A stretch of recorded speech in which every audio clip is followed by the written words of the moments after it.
Happy bank holiday. So, it's very interesting to me that every time the British media talks about this particular interview, they focus on the reconciliation of it all. And it's not just the reconciliation; they intentionally leave out a lot of what Harry is saying. But then again, we expected them to. So this is just me once again reminding people of what Harry said. So I'm going to play it from the top. Please like, subscribe, share. Or two. I can't see a world in which I would be bringing my wife and children back to the UK at this point. And the things that they're going to miss is, well, everything. You know, I love my country. I always have done,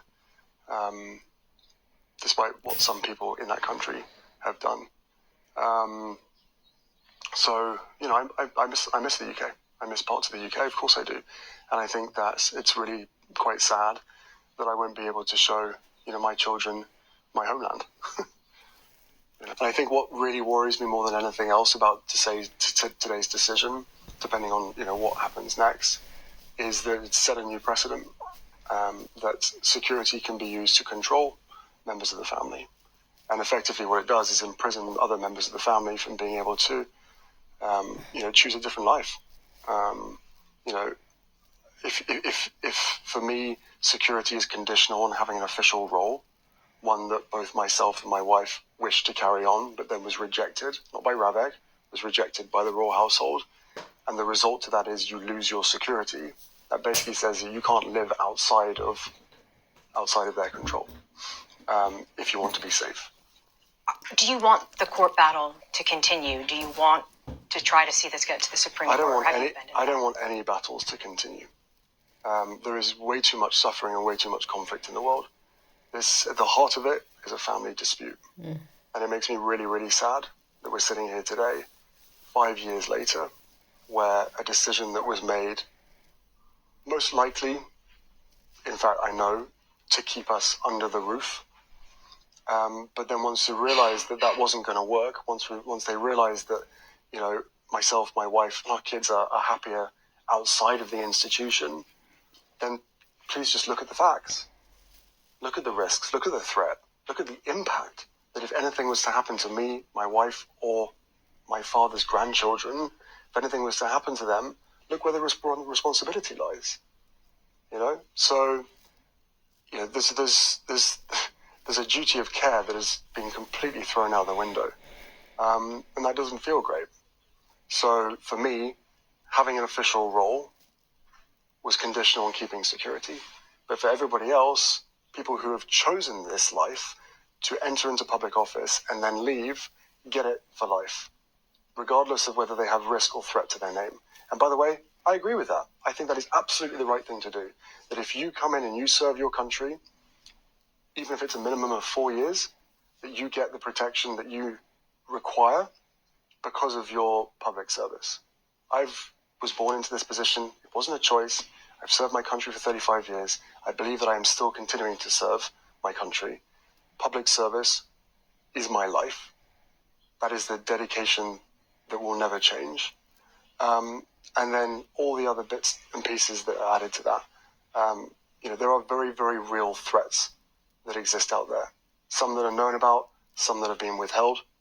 And for people in power and responsibility of decisions to know that those threats and risks exist, but to turn around and say, well, because you don't have an official role, your life doesn't actually matter anymore. Well, you can imagine how I feel about that, but you can also imagine, not even imagine, that is the most illogical argument in the history of arguments. At this point, I'm feeling very let down. You know, it's the minority of people, especially those that read the tabloids and the press themselves. The press themselves have incited so much hatred towards myself, my wife, and even our children. That's hard to forgive. I actually couldn't believe it. I thought with all the disagreements and all of the chaos that's happening, the one thing that I could rely on is my family keeping me safe. And not only did they decide to remove my security in the UK, but they also signaled to every single government around the world not to protect us. I would love reconciliation with my family. There's no point in continuing to fight anymore. As I said, life is precious. I don't know how much longer my father has. He won't speak to me because of this security stuff. But it would be nice to reconcile. As I learned through the First Nations throughout Canada, because of the Invictus Games, their goal in life was always truth and reconciliation. And I turned around to them in many conversations and I said, right, but reconciliation can't come without truth. Well, I've now found out the truth. I've shared some of it with you today. A lot of it exists out there, whether people choose to ignore it or not. So it would be nice to have that reconciliation part now. If they don't want that, that's entirely up to them. What else is there to say, guys? I told you guys that if you're serious about understanding what exactly is at stake and why people like me are very irritated with the British press, the British royal family, watch the whole interview. Many of you hate Harry so much, but the way I look at things is, if you come and argue in my page about something Harry has said, you twist his words, you say 20% when there's an entire interview, or you listen to only the clickbait, then you are not ready to have a discussion. Nothing he is saying here is out of the ordinary. Nothing he is asking for is completely out of the realms of possibility. He is not asking you to give him security while he's in the US. He's happy to pay for that. He is saying, when I come to visit family, when I come to visit my charities, I should have security. And he is right. And let me also play something for you, because there are many of you that are coming into my chat and saying things like, Harry is a liar, he's lying. And for whatever reason, you are dragging Meghan into it because many of you are just not mentally sound. Come and listen to this. Robert Eich, am I pronouncing this well? Is an ex-security. I will get more information, but listen to this. Just listen to this. I was shocked, but certainly. Oops, sorry, guys. To the Home Secretary to urgently ask her to examine the matter and review the RAVEC process. Richard H. is a former Royal Military Police Close Protection Officer with over 30 years' experience. He's the author of the book Close Protection. Good morning to you. Good morning. Good morning. And now, central to his case, Prince Harry argued that his situation should have been put before RAVEC's Risk Management Board to assess the threats he and his family security actually faced. That didn't happen. Were you surprised with the ruling the court came up with? I was shocked, but certainly not surprised. Sir Geoffrey Voss, the judge of the Court of Appeal, said that the Duke's grievance had not translated into a legal argument. Well, that's because the provision of protection should not be based on legal argument, but through a formalised approach to the assessment of threat and risk. But they're firmly sticking to legal process, ruling that the security decision has been a predictable and even a sensible reaction to Megxit when Harry stepped back from being a senior royal and quit Britain. Threats against a person who has protection afforded to them due to their status within a specific family are not diminished when they leave the duties of that family. They will always remain a member of that family. Prince Harry is sixth in line to the throne. That hasn't changed. The threat and risk assessment against Harry hasn't really been mentioned whatsoever throughout the past 5 years during this process.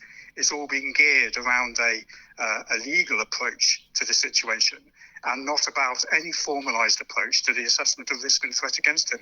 Well, the judges said yesterday the committee had diversion policy back in 2020 because of the complexity of his circumstances. It was deemed a sensible thing to do. But it sounds like you might agree with what sounded like a very emotive judgment of his, that this has been a stitch-up.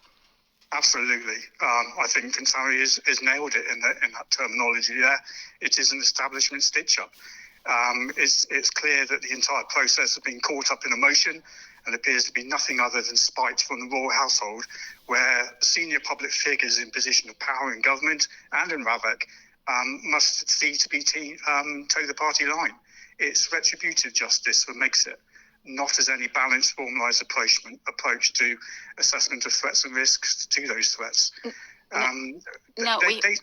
We heard Prince Harry talking yesterday about the influence he feared the royal household had on this decision at Ravik. How much influence do they actually have within this? The royal household is in control here. The members of the household are part of Ravik. They form an element of Ravik in combined with members of Parliament, senior protection command officers, and so on.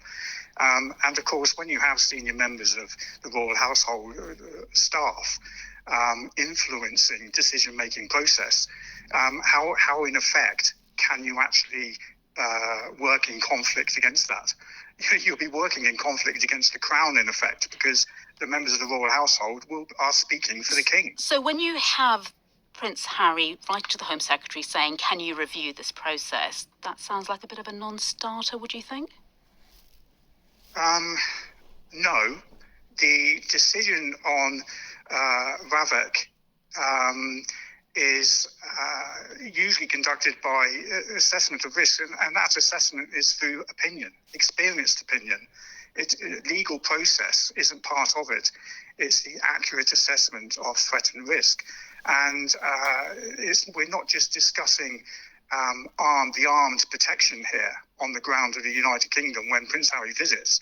We are talking a whole host of security measures that work in the background, a whole host of diverse intelligence flows, and so on. Just to make it clear, though, there are some circumstances under which he would still qualify for protection in this country. That's right, isn't it? Yes, it is. I mean, Ravik will say it's conducted on a case-by-case basis. However, in reality, after the judge's ruling, Prince Harry will not receive police protection as a default setting. The only instance that he will receive police protection would be if he is co-located at a royal function, for example, where other members of the royal family are present who are receiving police protection at the time, and he will become within that VIP group. So in effect, as a default setting within that specific instance, he will receive police protection. Okay, Richard H., we're going to have to leave it there. Thank you. See how they rushed him off at the end? And let me show you something else, guys. Shout out to Lorna editor. Check out this statement from the BBC. Radio 4 today, the program covered the latest developments in the story of Prince Harry and his legal case around protection for him and his family in the UK, and interviewed former close protection officer Richard H. to get a broader understanding of the security consideration. Claims were repeated that the process had been an establishment stitch-up, and we failed to properly challenge this and other allegations. This case is ultimately the responsibility of the Home Office, and we should have reflected their statement.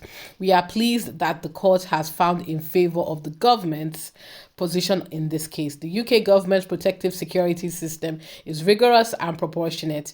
It is our long-standing policy not to provide detailed information on those arrangements, as doing so could compromise their integrity and affect individual security. We also should have given the view of Buckingham Palace. All of these issues have been examined repeatedly and meticulously by the courts, and with the same conclusion reached on each occasion. This was a lapse in our usual high editorial standards. You see what they did there? They're basically covering their ass. They're covering their ass, obviously, because the person they brought in, who is, if you recall what he said, an experienced close protection officer. He's released a book. He's been doing it for 30 years. So he's probably protected members of the royal family and VIP. So he knows what he's talking about. But they can't have that. Oh, no. I'm sure as soon as it's very obvious this response was sent because they received pushback from Buckingham Palace. So let's come back to the full story of this whole mess up, right? Prince Harry is not lying. Neither is he exaggerating. Neither is he making it up. If an experienced close protection officer, Richard H., can make a similar assessment, and in such a way that the BBC was forced to quickly scramble and release this stupid statement, then clearly Harry is telling the truth. And for those of you that are coming into my chat and saying that Harry left the royal family, he deserves to be killed, let me put this to you in closing. Would you feel the same way if Charlotte, George, Louis, when they finally grow up, maybe on their 18th, 19th, 20th birthday, they're like, I don't want this life anymore. Will you keep that same energy when their father, William, decides to, okay, so you don't want to be a member of the royal family, cool, I'm going to pull your security. Are you going to have that same energy, or are we only going to apply it to Harry and his mixed race wife and his children of mixed heritage? I want you to weigh on that on your conscience. Please like, subscribe, and share, guys. And love to hear from your comments below. Bye.